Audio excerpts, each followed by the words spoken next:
Good morning students. आज के इस वीडियो में हम वीकली करंट अफेयर्स डिस्कस करेंगे 4th to 10th जून 2023 के। जिस भी न्यूज में जहां पर भी आपको बेसिक कंसेप्ट की जरूरत होगी वहीं पर मैं आपको वो बता दूंगी, वहीं पर आपको समझा दूंगी।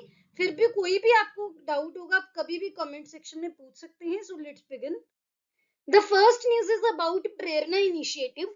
सो हमारी गवर्नमेंट ने अनाउंस किया है कि एक प्रेरणा नाम का इनिशिएटिव चलाएंगे, जिसके अंडर क्या किया जाएगा, जो हमारे माननीय प्रधानमंत्री नरेंद्र मोदी जी हैं उनका जो पहला स्कूल है जहां पर उन्होंने अपनी एलिमेंट्री एजुकेशन प्राप्त की थी, उनके होम टाउन वडनगर में, जो कि गुजरात के मेहसाना जिले में है, उसको एक मॉडल स्कूल की तरह डेवलप किया जाएगा। वहां पर लोगों को जो हर जिले के 2 बच्चों को भेजा जाएगा ओवर द नेक्स्ट ईयर। तो इसका एम क्या है कि जो हमारे देश का यूथ है, जो यंग लोग हैं, उनको कैटलिस्ट ऑफ चेंज बनाने के लिए प्रिपेयर किया जाएगा। या प्रेरणा का मतलब ही इंस्पिरेशन होता है। तो ये एक एक्सपेरिमेंट किया जा रहा है। इसमें क्या किया जाएगा कि जो ये स्कूल है, एक विजन देखा जा रहा है कि ये स्कूल ऑफ द फ्यूचर होगा, जिसमें पढ़ाई के साथ साथ वैल्यूज इंपार्ट करने में, यानी कि जो हमारे संस्कार हैं उनको इम्पार्ट करने में फोकस किया जाएगा। बहुत सारी नई टेक्निक्स और टेक्नोलॉजीज यूज की जाएंगी। इस स्कूल में जो इस इनिशिएटिव के अंडर पहला बैच है वो अगले साल ग्रेजुएट हो जाएगा। अगर हम इस स्कूल की बात करें तो ये लेट 19th सेंचुरी में स्कूल बना था, जो कि 2018 तक फंक्शनल था। लेकिन अभी आर्कियोलॉजिकल सर्वे ऑफ इंडिया इसको रीस्टोर कर रहा है, इस पे दोबारा से काम कर रहा है। एक मेगा रीडेवलपमेंट प्लान है जो वडनगर का, उसके अंडर अगले साल ओवर द नेक्स्ट ईयर 2-2 बच्चे हर जिले के इस स्कूल में भेजे जाएंगे। उनका एक हफ्ते का स्टडी टूर का प्लान होगा जब उनको इस स्कूल में भेजा जाएगा। अगर हम वडनगर की बात करें तो वडनगर एक बहुत ही हिस्टोरिकली इम्पोर्टेंट टाउन है। ये एक इम्पोर्टेंट कल्चरल और ट्रेडिंग सेंटर भी है। यहाँ पर एक लैंड पोर्ट भी है, ये एक गुजरात का इम्पोर्टेंट लैंड पोर्ट भी है।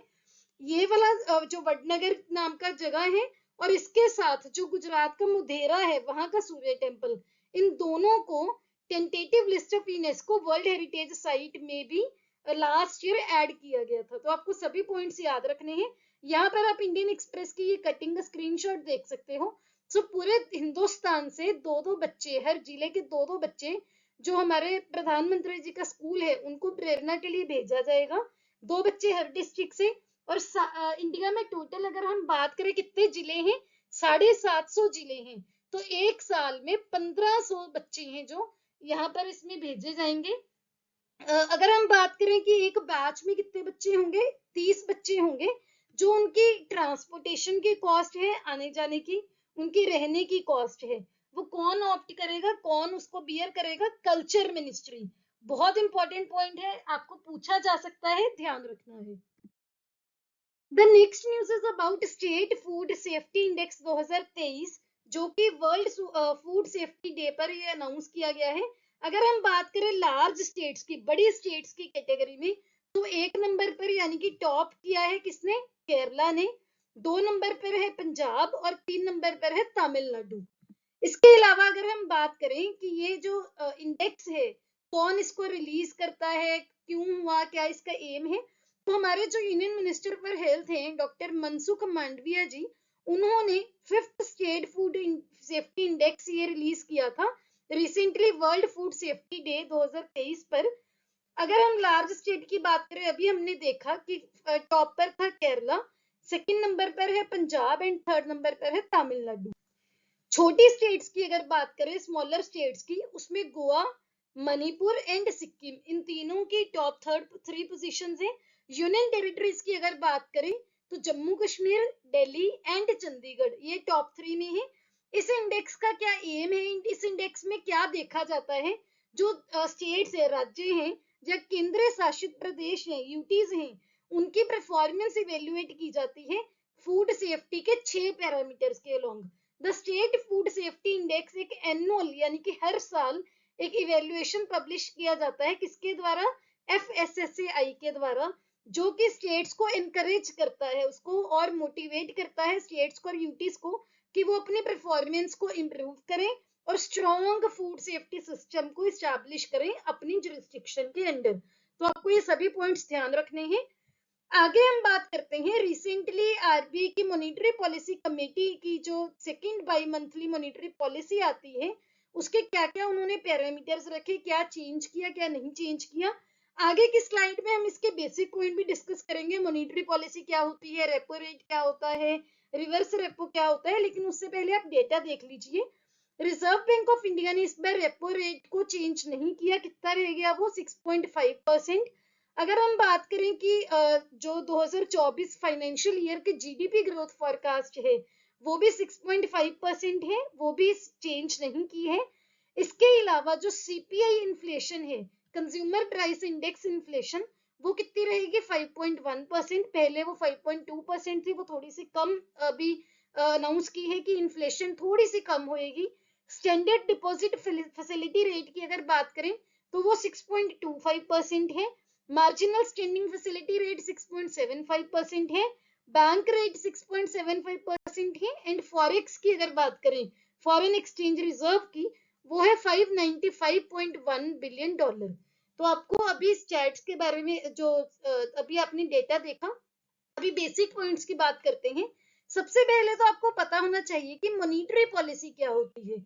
एक्चुअल में जो मॉनेटरी पॉलिसी होती है, एक मैक्रो इकोनॉमिक पॉलिसी है। मैक्रो इकोनॉमिक पॉलिसी होती है जिसमें हम बहुत माइक्रो लेवल पर जो चीजों को एनालाइज नहीं करते, मैक्रो लेवल पर उसको एनालाइज किया जाता है। मॉनेटरी पॉलिसी को हर देश का सेंट्रल बैंक जो है वो बनाता है। इंडिया में सेंट्रल बैंक कौन है? Reserve bank of India. इसमें क्या किया जाता है? मनी सप्लाई के मैनेजमेंट और जो इंटरेस्ट रेट है उनको भी मैनेज किया जाता है। जो डिमांड साइड इकोनॉमिक पॉलिसी है जो गवर्नमेंट यूज करती है एक देश की मैक्रो इकोनॉमिक ऑब्जेक्टिव्स को अचीव करने के लिए, वो सभी चीजें इसमें मैनेज की जाती हैं। मैक्रो इकोनॉमिक ऑब्जेक्टिव्स को अगर आप देखें, मेनली कौन से होते हैं? महंगाई, इन्फ्लेशन, कंजम्पशन, ग्रोथ, लिक्विडिटी। तो ये इसके इंपॉर्टेंट है। इंडिया में आरबीआई इंप्लीमेंट करता है किसके थ्रू? ओपन मार्केट ऑपरेशंस के थ्रू, बैंक रेट पॉलिसी के थ्रू, रिजर्व सिस्टम के through, credit control policy, moral persuasion and through many other instruments. ये सभी आप अपनी इकोनॉमिक्स की एनसीईआरटी में पढ़ते होंगे। इनको, ये जो इंस्ट्रूमेंट है, इनको यूज करके इंटरेस्ट रेट में जो भी चेंजेस होते हैं या मनी सप्लाई के इकोनॉमी में चेंजेस होते हैं वो नोटिफाई किए जाते हैं। मॉनेटरी पॉलिसी दो टाइप की होती है मेजरली, एक एक्सपेंशनरी, एक कॉन्ट्रैक्शनरी। आपको नाम से ही पता चल रहा होगा। एक्सपेंशनरी क्या होता है? किसी भी चीज को एक्सपैंड करना, उसको बढ़ाना। तो अगर तो मनी सप्लाई यानी कि मार्केट में पैसे को बढ़ाया गया है, उसका क्या नाम होगा? Expansionary monetary policy. पैसा बढ़ेगा कब?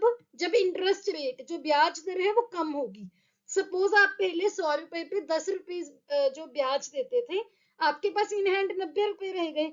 लेकिन अभी जो इंटरेस्ट रेट है ब्याज कम करके मान लो 8% कर दिया गया, तो आपको 100 रुपए के पीछे 8 रुपए ब्याज देना है और 90 की जगह आपके पास 92 रुपए जो है वो कैश इन हैंड बच गई। तो आपके पास जो मनी है वो ज्यादा हो गई। तो इसको बोलते हैं एक्सपेंशनरी मॉनेटरी पॉलिसी। अगर इंटरेस्ट रेट को बढ़ाया जाता है, इंटरेस्ट रेट अगर बढ़ाया गया, मनी सप्लाई कम हो गई, तो उसको कंट्रैक्शनरी मॉनेटरी पॉलिसी बोला जाता है। तो ये मैंने आपको बहुत ही ब्रीफ में समझाया। आपको अगर कोई डाउट है या कमेंट सेक्शन में पूछ सकते हैं, या फिर इसको दोबारा से भी सुन सकते हो, स्लो करके या फास्ट करके, जैसे भी आपकी प्रेफरेंस है।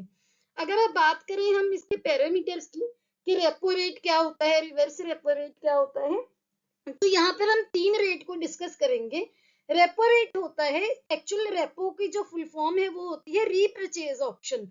ये एक ऐसा रेट है जिसपे कंट्री का, देश का सेंट्रल बैंक, अगर इंडिया की बात करें तो इंडिया के केस में आरबीआई कमर्शियल बैंक्स को पैसा लोन देता है। लेकिन यहाँ पर आपको क्या ध्यान रखना है? एक टर्म का शॉर्ट टर्म, यानी कि कम टाइम के लिए इमरजेंसी में शॉर्टफॉल ऑफ फंड्स के इवेंट्स में जो रिजर्व बैंक है वो कमर्शियल बैंक्स को लोन देता है। जो रेपो रेट है वो मॉनेटरी अथॉरिटीज यूज करती हैं इन्फ्लेशन को, महंगाई को कंट्रोल करने के लिए। बैंकिंग में अगर बात करें तो रीपरचेज ऑप्शन या रीपरचेज एग्रीमेंट एक्चुअल में क्या होता है? सपोज आप किसी से लोन लेते हो तो आप वहां पर कोई चीज गिरवी रखते हो, तो वैसे ही जो कमर्शियल बैंक है जब वो आरबीआई से रेपो रेट पर जो लोन लेते हैं तो वो गवर्नमेंट सिक्योरिटीज को गिरवी रखते हैं।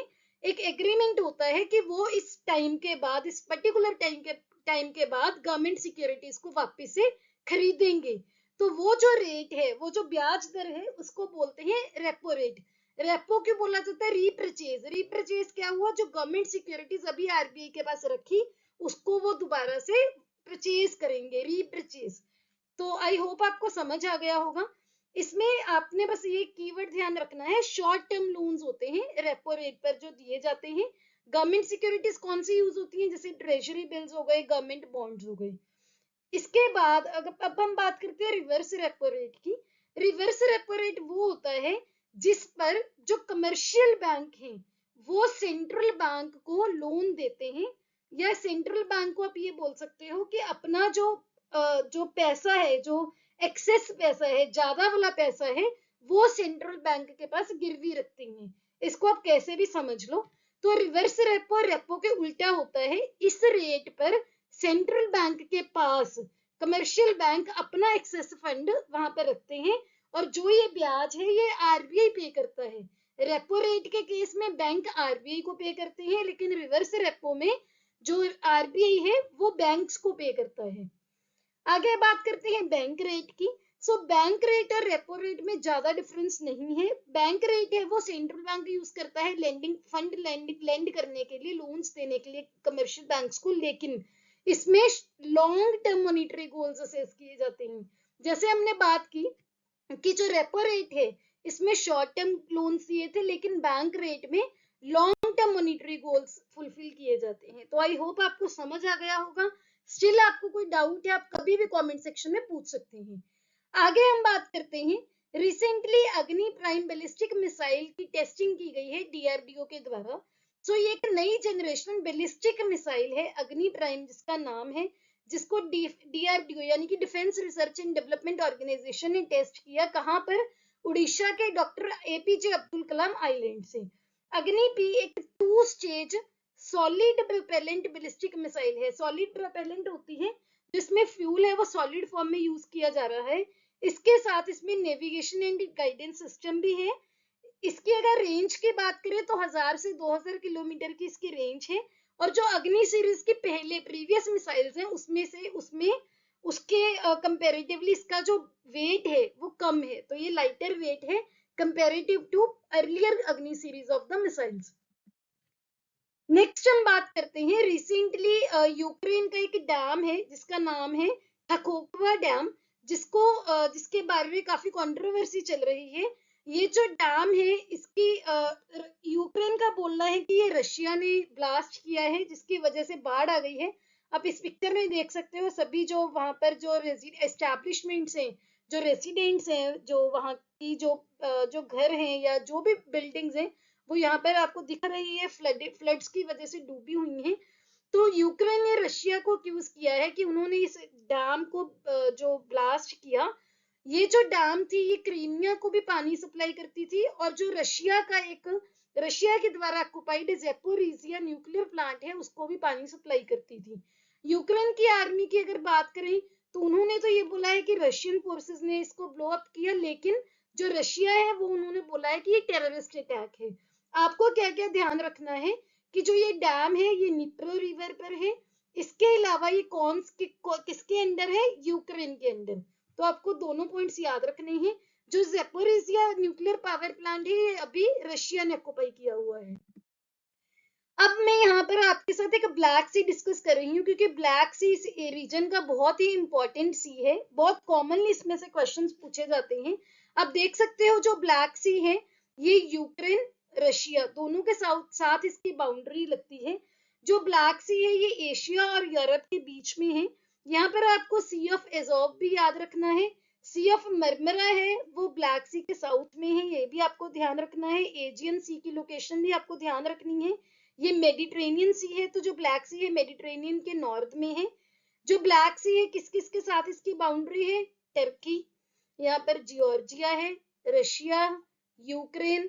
इसके बाद आप देख सकते हो बुल्गारिया, रोमानिया, सभी जो कंट्रीज हैं आपको ध्यान रखनी है। ब्लैक सी बहुत कॉमनली पूछी जाती है, आपको पता होनी चाहिए। आगे हम बात करते हैं, रिसेंटली सेंट्रल गवर्नमेंट ने खरीफ की फसलों की मिनिमम सपोर्ट प्राइस बढ़ाई है। जो गेहूं होता है, जो पैडी होती है, उसकी जो मिनिमम सपोर्ट प्राइस है वो बढ़ाकर अब 2183 रुपीज पर क्विंटल कर दी गई है। एक क्विंटल में 100 किलो होते हैं, तो 143 रुपीज बढ़ाए हैं पिछले साल से। 2023-24 की एमएसपी की बात करें, 17 खरीफ क्रॉप के लिए वो अनाउंस की गई है। इसके बारे में आपको कुछ स्टैटिक पॉइंट्स पता होनी चाहिए। पहला तो ये कि एमएसपी है क्या। एमएसपी की फुल फॉर्म होती है मिनिमम सपोर्ट प्राइस, जो कि एक ऐसा रेट है जिस पर सरकार किसानों से उनकी जो फसल है वो खरीदती है। एमएसपी की अगर बात करें फिक्स्ड कैसे होती है, तो हमारे जो एक commission for agricultural cost and prices होता है, जिसको सीएसीपी बोलते हैं इन शॉर्ट, वो रिकमेंड करता है एमएसपी। और इसके रिकमेंडेशंस के बेसिस पर जो cabinet committee on economic affairs है वो फाइनल डिसीजन लेती है एमएसपी के बारे में, और जो भी सीएसीपी रिकमेंडेशन करती है उसके बेस्ड। तो आपको ये सभी पॉइंट्स ध्यान रखने। नेक्स्ट हम बात करते हैं tracking SDG 7 the energy progress report की। एसडीजी की क्या फुल फॉर्म होती है, सस्टेनेबल डेवलपमेंट गोल्स। ये जो रिपोर्ट है किसने दी है, IEA, international renewable energy agency, UN statistics division, world bank and WHO. तो ये सभी एजेंसीज हैं जिन्होंने ये रिपोर्ट दी है। इस रिपोर्ट के अकॉर्डिंग 2.3 बिलियन लोग पूरी दुनिया में ऐसे हैं जो अभी भी ऐसा फ्यूल यूज कर रहे हैं जो कि पोल्यूशन क्रिएट करता है कुकिंग के लिए। इसके अलावा 675 मिलियन लोग ऐसे हैं जिनके पास अभी भी इलेक्ट्रिसिटी नहीं है। 1 मिलियन में 10 लाख लोग होते हैं, आपको पता होना चाहिए। सॉरी, 1 मिलियन में 10 लाख जो क्वांटिटी होती है, लोग यहाँ पर 1 मिलियन में 10 लाख लोग हो गए, तो 675 इंटू 10 लाख इतने लोग हैं जिनके पास अभी भी इलेक्ट्रिसिटी नहीं है, बिजली का जो कनेक्शन है नहीं है। इस रिपोर्ट ने यह भी हाईलाइट किया है कि दुनिया में 1.9 बिलियन लोग ऐसे हैं जिनके पास क्लीन कुकिंग अपॉर्चुनिटीज नहीं होंगी 2030 तक भी। क्योंकि आपको पता होगा जो एसडीजी है इनका गोल भी, इनका जो डेडलाइन है वो भी 2030 है। तो इसमें भी 2030 तक इन्होंने बोला है कि इतने लोगों के पास clean cooking opportunities. Clean cooking opportunities का ये मतलब है कि जो आप फ्यूल यूज कर रहे हो कुकिंग के लिए वो नॉन पोल्यूटिंग हो। तो ये अब 2030 तक भी लोगों के पास नहीं होगा। इसके अलावा जो अगर हम बात करें कि लोगों के पास जो इलेक्ट्रिसिटी एक्सेस है, वो उन्होंने बताया है कि 2010 में 84% लोगों के पास था और 21 में अब 91% हो गया है। लेकिन जो ग्रोथ की जो स्पीड थी, जो पेस थी, वो 2019 से 21 तक कम देखी गई है। आपको पता होगा कि ये जो पेस था ये महामारी का था, कोविड का था, उसकी वजह से भी चीजें काफी हिट हुई हैं। तो आपको ये ध्यान रखना है इस रिपोर्ट का नाम किसने दी है, ये सारे पॉइंट्स। आगे हम बात करते हैं नाटो की एक्सरसाइज है एयर डिफेंडर 23 एक्सरसाइज, जो कि जर्मनी होस्ट करेगा। ये एक्सरसाइज 12 जून से लेकर 23 जून तक चलेगी। नाटो की अगर बात करें, इसकी फुल फॉर्म है नॉर्थ अटलांटिक ट्रीटी ऑर्गेनाइजेशन, जो कि एक मिलिट्री अलायंस है। ये स्टैब्लिश हुई थी नॉर्थ अटलांटिक ट्रीटी के द्वारा, जिसको वाशिंगटन ट्रीटी भी बोला जाता है, 1949 में। किस किसने इसको स्टैब्लिश किया था, यूएसए, कनाडा और बहुत सारे वेस्टर्न यूरोपियन नेशंस। इन लोगों ने मिलकर सोवियत यूनियन जो यूएसएसआर था उसके द्वारा जो भी थ्रेट था उसके अगेंस्ट सिक्योरिटी प्रोवाइड करने का एम रखा था अपने मेंबर नेशंस को। अभी इसमें कितने मेंबर्स है, 31 मेंबर्स है। यहाँ से गलती से 30 टाइप हो गया, रिसेंटली फिनलैंड इसमें ऐड हुआ था, तो 31 मेंबर्स है इसमें। इसका हेडक्वार्टर्स है ब्रसल्स, जो बेल्जियम में है वहां पर। नाटो का जो पर्पस है वो यही है कि जो इसके मेंबर नेशंस हैं उनकी फ्रीडम को, आजादी को सेफगार्ड करना, सिक्योरिटी को सेफगार्ड करना, पॉलिटिकल और मिलिट्री मींस के थ्रू। तो आपको ये सभी चीजें ध्यान रखनी है। आगे हम बात करते हैं नंद बाबा मिल्क मिशन स्कीम की, जो कि उत्तर प्रदेश ने लॉन्च किया। इसका एम क्या है कि जो यूपी के जो मिल्क प्रोड्यूसर्स हैं उनको डेयरी फार्मर प्रोड्यूसर ऑर्गेनाइजेशन के फॉर्म में उनको ऑर्गेनाइज किया जाए, सो दैट वो अपने ही गांव में जो मिल्क की सेल फैसिलिटेट कर सके और उनकी बहुत सारी सेविंग्स हो सके, उनका टाइम भी सेव होगा, उनके मॉनेटरी रिसोर्सेज भी सेव होंगे। ये जो फैसिलिटी है उनको डेयरी कोऑपरेटिव सोसाइटीज के थ्रू विलेजेस में प्रोवाइड की जाएगी। आगे हम बात करते हैं पेट्रोलियम कोक की। Petroleum Coke, union government of India ने पेट्रोलियम कोक का इंपोर्ट को परमिट किया है, यानी कि हम अब पेट्रोलियम कोक को इंपोर्ट कर सकते हैं, बाहर के देशों से लेके उससे खरीद सकते हैं। किस लिए? जो लिथियम आयन बैटरीज हैं उनमें एक ग्रेफाइट एनोड मटेरियल होता है, उसको बनाने के लिए इसको यूज किया जाएगा। पेट्रोलियम कोक की अगर बात करें तो एक final carbon rich solid material है और ये एक रेसिडुअल वेस्ट मटेरियल है जो कि ऑयल के रिफाइनिंग में प्रोड्यूस होता है। एक बाय प्रोडक्ट है जब बिटुमन को टार सैंड्स में से निकाला जाता है। बिटुमन भी एक इसी के जो पेट्रोलियम प्रोडक्ट्स हैं उन्हीं के एक टाइप है। इसकी कैलोरीफिक वैल्यू बहुत ज्यादा है, यानी कि जो एनर्जी प्रोड्यूसिंग कैपेसिटी है वो काफी ज्यादा है। बहुत इजी है ट्रांसपोर्ट करना और स्टोर करना, लेकिन ये जो टॉक्सिक गैसेस को रिलीज करता है जैसे कि carbon dioxide, nitrous oxide, mercury, arsenic, chromium, निकल, हाइड्रोजन क्लोराइड, ये सब चीजें ये टॉक्सिक गैसेस रिलीज करता है। पावर स्टेशन इसको बहुत बड़े तौर पर बहुत बड़े लेवल पर यूज करते हैं और बहुत सारी मैन्युफैक्चरिंग इंडस्ट्रीज भी यूज करती हैं, जैसे कि सीमेंट हो गई, स्टील हो गई, टेक्सटाइल हो गया। तो अब इसका इंपोर्ट लिथियम आयन बैटरीज के लिए भी परमिट किया गया है। आगे हम बात करते हैं माहिर की। माहिर की क्या फुल फॉर्म है? National mission on advanced high impact research. Objectives क्या क्या हैं? फर्स्ट ऑब्जेक्टिव है कि जो इमर्जिंग टेक्नोलॉजीज है, जो अभी टेक्नोलॉजीज बन रही हैं, नई नई आ रही हैं, उसको आइडेंटिफाई करना। एक इंडिजीनियस सोल्यूशन, यानी कि हमने खुद से सॉल्यूशंस को डेवलप करना है इंडिया में ही ग्लोबल पावर सेक्टर के लिए। पहला एक ये इसका ऑब्जेक्टिव है। इसके बाद सेकंड ऑब्जेक्टिव है जो पावर सेक्टर है उसके लिए एक कोलैबोरेटिव प्लेटफॉर्म इस्टेब्लिश करना, स्टेक होल्डर्स को इस्टेब्लिश करना कि वो टेक्नोलॉजी डेवलपमेंट कर सकें, टेक्नोलॉजी ट्रांसफर को फैसिलिटेट कर सकें। इसके अलावा जो पायलट प्रोजेक्ट्स हैं इंडिजीनियस टेक्नोलॉजीज के, उनको सपोर्ट करना, उनकी कमर्शियलाइजेशन में हेल्प करना, डेवलपमेंट करनी और टेक्नोलॉजी ट्रांसफर करनी। इसके अलावा आपको क्या ध्यान रखना है कि जो इंटरनेशनल अलायंसेस हैं, पार्टनरशिप्स हैं, उनको फोस्टर करना, उनको बढ़ावा देना, उनको नर्चर करना, सो दैट हम रिसर्च को, डेवलपमेंट को, टेक्नोलॉजी ट्रांसफर को और प्रमोट कर सकें। Scientific and industrial research and development को प्रमोट करना, सो दैट हम इनोवेटिव पावर सेक्टर इकोसिस्टम को क्रिएट कर सकें। हमारे देश को पावर सिस्टम में बहुत ही एक लीडिंग कंट्री, एक लीडर लेवल पर इस्टेब्लिश करना टेक्नोलॉजीज और एप्लीकेशन डेवलपमेंट में।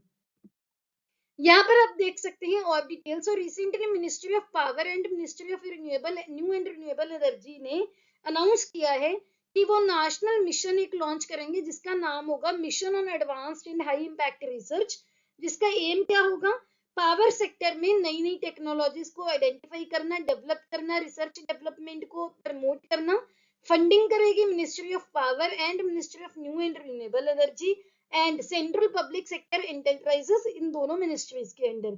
5 साल के इसका टेन्योर है, 2023-24 से लेकर 2027-28 तक। तो आपको ये सभी चीजें ध्यान रखनी है। आगे हम बात करते हैं शनन प्रोजेक्ट की। सो शनन प्रोजेक्ट वो हिमाचल प्रदेश के मंडी डिस्ट्रिक्ट में है। ये अभी कंट्रोवर्सी में है। इसकी ऑलमोस्ट 99 इयर्स पुरानी एक लीज हुई थी, जिसके अंडर जो इसकी ओनरशिप थी, कंट्रोल था, वो पंजाब गवर्नमेंट के पास था। लेकिन हिमाचल गवर्नमेंट बोल रही है कि अभी इस लीज के खत्म होने पर, एक्सपायर होने पर इसकी जो कंट्रोल है हिमाचल को दे दिया जाए, लेकिन पंजाब ने इसको मना कर दिया है। इसी वजह से न्यूज में था, कंट्रोवर्सी में। आपको पता होना चाहिए शनन पावर प्रोजेक्ट कहाँ पर है। नेक्स्ट हम बात करते हैं फुट रोट डिजीज की। सो रिसेंटली काफी सारे किसानों ने फुट रोट डिजीज के बारे में अभी अवेयर किया है, जो बोल सकते हो इन्फॉर्म किया है गवर्नमेंट को। कहाँ पर, किस फसल में? पैडी की, गेहूं की फसल में, जो गेहूं की बासमती वैरायटी है उसकी फसल में। अगर हम बात करें फुट रोट डिजीज की, तो इसको बकेन डिजीज के नाम से भी जाना जाता है। इंपॉर्टेंट पॉइंट है, ये एक soil and seed bone deadly fungus है। तो आपको ये ध्यान रखना है कि ये फंगस है एक, जो मिट्टी में और जो बीज में जो इसका बर्थ होता है फंगस का, वहां पर ये ग्रो करती है, जो कि पैडी की सिर्फ और सिर्फ बासमती वैरायटी में ही देखी जाती है। फंजाई का क्या नाम है जिसके थ्रू ये होती है? फुजेरियम वर्टिसिलियोइड्स। तो ये आपको नाम भी आपको पढ़ना है, कई बार एग्जाम में पूछ लिया जाता है। जो इन्फेक्टेड सैपलिंग्स होते हैं, सैपलिंग्स क्या होते हैं, जो छोटे छोटे पौधे होते हैं, उसको जो वायरस से इन्फेक्टेड होते हैं वो पेल येलो कलर, थोड़े से हल्के से पीले रंग के हो जाते हैं, लंबे हो जाते हैं बहुत ज्यादा और बाद में सूख जाते हैं और गिर जाते हैं। अगर बात करें सिम्टम्स की, तो कई बार ट्रांसप्लांटेशन के बाद सिम्टम्स दिखते हैं। ट्रांसप्लांटेशन क्या होता है, आपको पता है कि जो गेहूं है, पहले इसको बहुत छोटे छोटे सैपलिंग्स के फॉर्म में बीजा जाता है, इसकी बिजाई होती है, उसके बाद इसको सैपलिंग्स को फिर खेत में जाकर बीजा जाता है, जिसको ट्रांसप्लांटेशन बोलते हैं। तो जो ये इन्फेक्टेड प्लांट्स हैं, पहले बहुत ज्यादा लंबे हो जाते हैं नॉर्मल प्लांट से, उसके बाद ये मर जाते हैं। मैं आपको इसकी पिक्चर भी दिखाती हूँ अभी, आप यहाँ पर देख सकते हैं, ऐसी ये पिक्चर होती है, ऐसे ये सूख जाते हैं। तो आपको ये ध्यान रखना है, फुट रोट डिजीज वैसे तो और फसलों में भी होती है, लेकिन अभी रिसेंटली पैडी की बासमती वैरायटी में इन्फॉर्म इसकी केसेस देखे गए हैं। इसका क्या नाम है, किस फंगस। नेक्स्ट हम बात करते हैं जो हमारी NIIRF रैंकिंग्स हैं, उसने जो अलग अलग फील्ड में कौन से इंस्टीट्यूशंस को फर्स्ट रैंक दिया है या कौन कौन से रैंक दिए हैं। अगर हम बात करें 2023 की रैंकिंग्स में इंजीनियरिंग कॉलेजेस की, तो टॉप मोस्ट रहा है IIT मद्रास, सेकंड नंबर पर है IIT दिल्ली एंड थर्ड पर है IIT बॉम्बे। ये 22 में भी सेम ही थे और 23 में भी सेम है। इसके बाद अगर बात करते हैं मैनेजमेंट कॉलेजेस की, इंस्टीट्यूशंस की, IIM अहमदाबाद वो टॉप पर है, 2022 में भी टॉप पर था। IIM बैंगलोर है वो सेकंड नंबर पर है और IIM कोझिकोड वो थर्ड नंबर पर है, जो कि पहले फिफ्थ नंबर पर था। तो इसके रैंक में काफी इंप्रूवमेंट हुई है।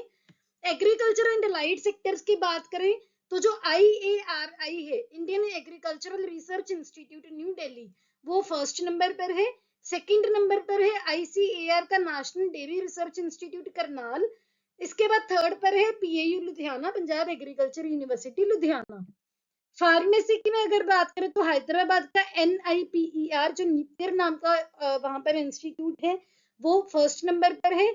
जामिया हमदर्द है न्यू दिल्ली की, वो सेकंड पर है और बिट्स पिलानी थर्ड नंबर पर है।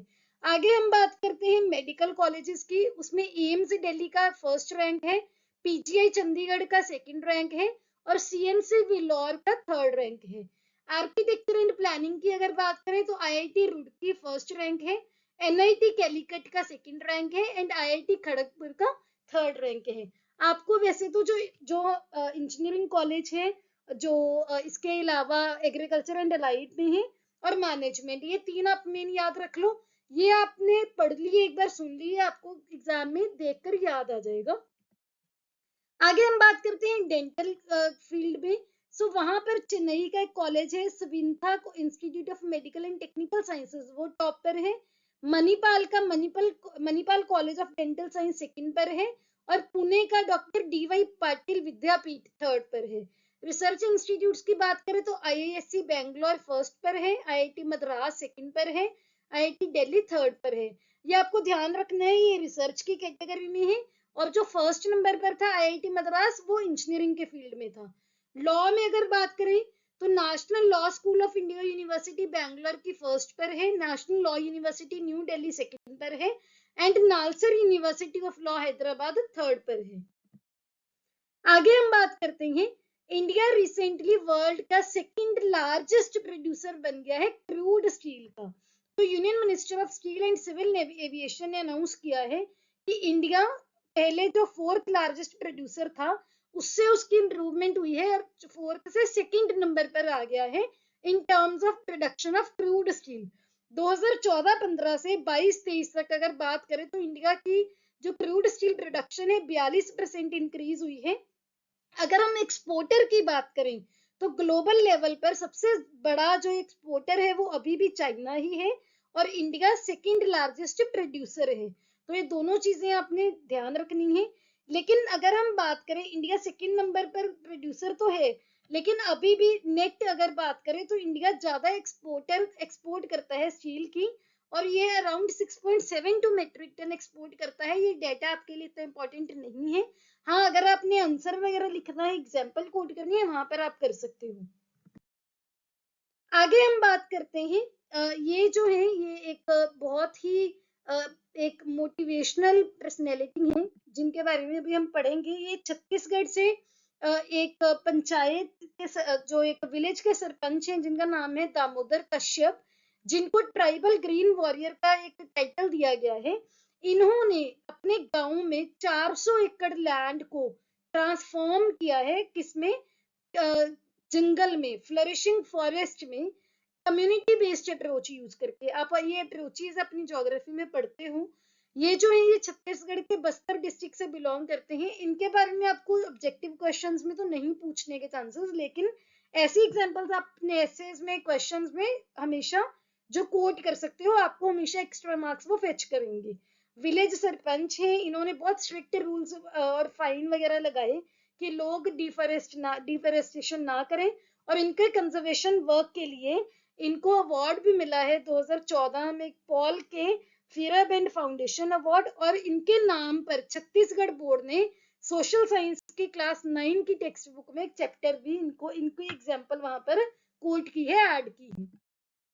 आगे हम बात करते हैं पोलावरम प्रोजेक्ट की। रिसेंटली सेंट्रल गवर्नमेंट ने 12,911 करोड़ रुपीस सैंक्शन की है पोलावरम प्रोजेक्ट के लिए। ये अमाउंट आपके लिए इंपॉर्टेंट नहीं है, आपके लिए क्या इंपॉर्टेंट है कि जो पोलावरम प्रोजेक्ट किस स्टेट का है, आंध्र प्रदेश का, किस लिए है, किस रिलेटेड है।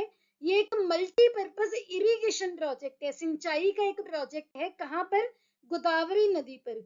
गोदावरी नदी की अगर बात करें तो जो पेनिनसुलर रिवर सिस्टम है उसकी लार्जेस्ट रिवर है ये। इसको दक्षिण गंगा के नाम से भी जाना जाता है। अगर बात करें तो इसका सोर्स क्या है, नासिक के पास जो त्र्यंबकेश्वर है महाराष्ट्र में, वहां से उत्पन्न होती है। और इसकी 1465 किलोमीटर ये इसकी लेंथ है फ्लो की, जो आपके लिए इतना इंपॉर्टेंट नहीं है। ये बंगाल की खाड़ी में, बे ऑफ बंगाल में जाकर गिरती है। इसकी सहायक नदियां, ट्रिब्यूटरीज कौन कौन सी हैं, प्रवरा, पूर्णा, मंजरा, पेनगंगा, वर्धा, वेनगंगा, प्रणहिता, इसके बाद इंद्रावती, मेनर और साबरी। ये आपको सभी ध्यान रखनी है। वेनगंगा, पेनगंगा, वर्धा और मंजरा, पूर्णा, इंद्रावती, ये तो बहुत कॉमनली पूछी जाती हैं। इसका भी मैं आपको मैप दिखा देती हूँ, आप यहाँ पर देख सकते हो। इसका जो ये गोदावरी रिवर है, ये बाकी रिवर्स हैं जो इसकी ट्रिब्यूटरीज हैं, आप इसको स्टडी कर सकते हो, इसका स्क्रीनशॉट भी ले सकते हो। आगे हम बात करते हैं national centre for earthquake safety of dams की। So recently national dam safety authority ने जो जयपुर का Malaviya national institute of technology है उसको, उसके साथ एक मेमोरेंडम ऑफ अंडरस्टैंडिंग साइन किया है कि वो अब national centre for earthquake safety of dams की तरह काम करेगा। ये इंडिया का फर्स्ट ऐसा सेंटर है जो कि डैम्स की सेफ्टी के लिए काम करेगा। ये इंडिजीनियस कैपेबिलिटीज डेवलप करेगा, देश को सेल्फ रिलायंट यानी कि आत्मनिर्भर बनाने के लिए technology issues related to structural and earthquake safety of dams को टैकल करने के लिए। जो डैम्स हैं उनको जो भूकंप की वजह से जो भी इश्यूज आते हैं, स्ट्रक्चरल इश्यूज, उसको ये हैंडल करेगा, ये उनको उन इश्यूज पर काम करेगा। आगे हम बात करते हैं ओपीएस क्लीन की। सो पंजाब पुलिस ने लॉन्च किया है ओपीएस क्लीन। क्या एम है कि पंजाब को जो ड्रग्स फ्री स्टेट बनाना है। यहाँ पर बहुत सारे पुलिस की टीम्स काम करेंगी, लोगों की एक्टिविटीज पर ध्यान रखेंगी। जो भी लोग कमर्शियल क्वांटिटी से ड्रग्स की स्मगल करते हैं, जो भी इसमें इन्वॉल्व हैं। आगे हम बात करते हैं गुजरात में टाटा ग्रुप ने एक एमओयू साइन किया है गुजरात में पहला lithium ion cell manufacturing giga factory setup करने के लिए। नेक्स्ट बात करते हैं अमृत धरोहर एंड मिष्टी स्कीम की, जो कि हमारे प्रधानमंत्री जी ने रिसेंटली लॉन्च की है। इसके लिए हमारे देश के जो वेटलैंड्स हैं उनको रिवाइव किया जाएगा और जो मैनग्रोव्स हैं उनको रिवाइव किया जाएगा। अमृत धरोहर का क्या एम रहेगा, जो एग्जिस्टिंग रामसर साइट्स हैं उनकी कंजर्वेशन पर काम करना पब्लिक पार्टिसिपेशन के थ्रू। ये जो रामसर साइट्स हैं ये सेंटर ऑफ इको टूरिज्म की तरह डेवलप किए जाएंगे और ग्रीन जॉब्स प्रोवाइड करेंगे हजारों लोगों को। इसके अलावा जो मिष्टी है इसकी फुल फॉर्म क्या है, mangrove initiative for shoreline habitats and tangible incomes. इसका क्या काम होगा, मैनग्रोव इकोसिस्टम को बचाना, रिवाइव करना। जो मैनग्रोव कवर है वो 9 राज्य में रिस्टोर किया जाएगा देश में, और जो लोगों की लाइफ को खतरा है उसको मिटिगेट करने में हेल्प करेगा। क्योंकि जो सी लेवल्स राइज हो रही हैं ग्लोबल वार्मिंग की वजह से, उससे कोस्टल एरियाज को बचाया जाएगा। और जो साइक्लोन्स जो होते हैं ऐसे डिजास्टर से लोगों को बचाने की कोशिश की जाएगी। आगे हम बात करते हैं IUCN वर्ल्ड कंजर्वेशन कांग्रेस जो नेक्स्ट होनी है 2025 में, कहां पर होगी ये? अबू धाबी में। इसके रिगार्डिंग जो बिड थी यूएई ने जीत ली है। IUCN कांग्रेस की अगर बात करें तो ये दुनिया की सबसे बड़ी कंजर्वेशन इवेंट है जो कि 4 साल बाद होती है। इस कांग्रेस में जो गवर्नमेंट है, सिविल सोसाइटी है, इंडिजीनियस लोगों की ऑर्गेनाइजेशंस हैं, बिजनेस हैं, एकेडमिया हैं, उन सभी के लीडर्स को एक साथ लेकर आते हैं। इसका काम क्या है? दुनिया के सबसे ज्यादा जो इन्वायरमेंटल और डेवलपमेंट चैलेंजेस हैं उनको आइडेंटिफाई करना, उनको एड्रेस करने के लिए एक्शंस डेवलप करना। इसका काम, कांग्रेस का काम क्या होगा? ग्लोबल बायोडाइवर्सिटी फ्रेमवर्क जो है उसको डिलीवर करना, जो कि 190 से ज्यादा देश जो है दिसंबर में अडॉप्ट करेंगे। इस फ्रेमवर्क में टारगेट्स रखे जाएंगे इकोसिस्टम को कंजर्व करने के लिए, स्पीशीज को और जेनेटिक डाइवर्सिटी को कंजर्व करने के लिए। आगे बात करते हैं साइक्लोन बिपरजॉय की, जो कि अभी जिसके बारे में IMD ने बोला है कि ये बहुत ही बड़ा तूफान में कन्वर्ट हो सकता है। साइक्लोन होते हैं चक्रवात। सो इंडियन मेटेरोलॉजिकल डिपार्टमेंट ने बोला है कि जो साइक्लोन बिपरजॉय है ये बहुत इंटेंसिफाई हो सकता है, क्योंकि ये अभी उत्तर की डायरेक्शन में, नॉर्थ की डायरेक्शन में मूव हो रहा है। बिपरजॉय का जो नाम है वो किसने रखा? बांग्लादेश ने, जिसका बंगाली में नाम मतलब क्या होता है? डिजास्टर। तो आपको ये जो पॉइंट्स है ध्यान रखने हैं। आगे बात करते हैं भारत में ऐसी कौन सा पहला राज्य है जिसने प्रोटोकॉल डेवलप किया है इंडिजीनियस, वहां की जो मिलेट वैरायटीज हैं उनके बारे में, उनको रिलीज करने के लिए। तो उड़ीसा एक ऐसा राज्य है जिसने कमेटी एस्टैब्लिश की है जिसका नाम है लैंड रेस वैराइटल रिलीज कमेटी, जो कि ट्रेडिशनल मिलेट की वैरायटीज को रिलीज करेगा स्टैंडर्ड ऑपरेटिंग प्रोटोकॉल्स के अकॉर्डेंस में उनके साथ मिलकर। ये जो स्टेट है ये पहली ऐसी स्टेट है जो कोई ऐसा प्रोटोकॉल डेवलप कर रही है, जो कबीले के किसान हैं जिन्होंने ट्रेडिशनल वैरायटीज को, बीजों को प्रिजर्व करके रखा है, उनको और ज्यादा मोटिवेट किया जाएगा, एग्रो बायोडिवर्सिटी को प्रमोट किया जाएगा, प्रोटोकॉल्स डेवलप किए जाएंगे कैसे इन बीजों को हम और यूज कर सकते हैं, और सस्टेनेबल एग्रीकल्चरल प्रैक्टिसेस को कैसे सपोर्ट कर सकते हैं। सस्टेनेबल होता है जो इन फ्यूचर हम जिसको मेंटेन करके रख सकें, कायम करके रख सकें, और इन्वायरमेंट को जो हार्मफुल ना हो इन्वायरमेंट के लिए। आगे बात करते हैं, रिसेंटली ओपेक प्लस ने जो ऑयल के, तेल के प्राइसेस को बढ़ाने के लिए अनाउंस किया है कि वो सप्लाई कम कर देंगे। ओपेक प्लस की अगर बात करें तो ये जो ऑर्गेनाइजेशन है ये एक बहुत ही लूजली एफिलिएटेड है, जिसमें 13 तो ओपेक के मेंबर्स हैं, इसके अलावा 10 ऐसे मेंबर्स हैं, ऐसी नेशंस हैं जो ओपेक की मेंबर तो नहीं है लेकिन वो तेल को एक्सपोर्ट करती हैं। तो आपको ये ध्यान रखना है, ओपेक और ओपेक प्लस दोनों डिफरेंट हैं। जो ओपेक है इसका हेड कौन है? Saudi Arabia. इसमें अगर बात करें हम जो ओपेक प्लस है उसमें 13 ओपेक के मेंबर और 10 और मेंबर ये हैं। नॉन ओपेक कंट्रीज हैं जो क्रूड ऑयल को एक्सपोर्ट करती हैं, उनको ओपेक प्लस कंट्रीज के नाम से जाना जाता है। ये एक ग्रुपिंग है ऑयल प्रोड्यूसिंग नेशंस की। अगर बात करें ओपेक मेंबर्स की, जो उसके अलावा मेंबर्स हैं उनकी, कौन कौन से हैं वो? South Sudan, Azerbaijan, Brunei, Kazakhstan, Bahrain, Malaysia, Mexico, Oman, Russia and Sudan. ये ऐसे मेंबर्स हैं जो ओपेक के नहीं है लेकिन ओपेक प्लस के हैं। अभी हम देखेंगे कि ओपेक के कौन कौन से नेशन, मेंबर नेशंस हैं। यहाँ पर आप देख सकते हो ओपेक कंट्रीज का मैंने मैप लगाया है। Angola, Nigeria, Saudi Arabia, UAE, Qatar, Iran, Kuwait, Iraq, Libya, Algeria, Venezuela and Ecuador. इसके अलावा 10 मेंबर्स ये हो गए जो ये ओपेक प्लस के मेंबर्स हैं। आगे हम बात करते हैं, all India council for technical education ने अनाउंस किया है कि वो one student one tree campaign 2023 launch करेंगे। ये जो ये लॉन्च है ये किसका पार्ट है? मिशन लाइफ का, जो कि काफी टाइम पहले हमारे प्रधानमंत्री जी ने लॉन्च किया था, जिसका फुल फॉर्म क्या है? Lifestyle for environment. AICTE ने जो ये one student one tree campaign launch किया है, जिसमें UGC भी जो इनिशिएटिव लेगी मिशन लाइफ के बारे में स्टूडेंट्स में अवेयरनेस क्रिएट करने में के लिए। इसका जो मिशन लाइफ है वो हमने पहले भी डिस्कस किया था, उसका क्या एम था, क्या उसका मंत्रा था क्लाइमेट चेंज के अगेंस्ट फाइट करना, जिसमें हर कोई अपनी अपनी कैपेसिटी के अकॉर्डिंग कंट्रीब्यूट कर सके, कि डेमोक्रेटिक प्रिंसिपल्स पर काम करता है वो। इसके बारे में गाइडलाइंस भी इशू की गई हैं, करिकुलम फ्रेमवर्क भी इशू किया गया है इन्वायरमेंटल एजुकेशन के लिए अंडर ग्रेजुएट लेवल पर। इस गाइडलाइंस में climate change, pollution, waste management, sustainable development सभी चीजें जो इसमें इंक्लूडेड हैं।